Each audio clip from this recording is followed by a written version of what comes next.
আসসালামু আলাইকুম বন্ধুরা। অবিশ্বাস্য সেঞ্চুরি হাঁকালেন লিটন কুমার দাস।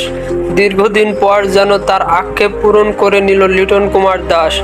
মিরাজের আক্ষেপে আউট পুষিয়ে নিলেন লিটন দাস। পাকিস্তান এবং বাংলাদেশের দ্বিতীয় টেস্টের দ্বিতীয় দিনের খেলায় ঘটল এমনই কাণ্ড। কিছুদিন আগেই লিটনের ব্যাটিং নিয়ে সমালোচনা চলছিল পুরা সোশ্যাল মিডিয়ায়। আজ সবাইকে দেখিয়ে দিল লিটন কুমার দাস। যেখানে পাকিস্তান প্রথমে ব্যাটিংয়ে নেমে রান করেছিল মোট 274। তারপর থেকে শুরু হয় বাংলাদেশের ব্যাটিংয়ের নেমে 26 রানের মধ্যে 6টি উইকেট হারায় বাংলাদেশ। তারপর লিটন এবং মিরাজের জুটিতে আস্তে আস্তে এগোতে থাকে রানের তড়ি। কিছুক্ষণ পর তার হাফ সেঞ্চুরি হয়ে যায় দুইজনেরই। খেলা ভালোভাবেই গড়াচ্ছিল। তার কিছুক্ষণ পর 74 রানে আউট হয়ে মাঠ থেকে বিদায় নেয় মিরাজ এবং তার কিছুক্ষণ পরই সেঞ্চুরি হাঁকিয়ে দিলেন লিটন কুমার দাস।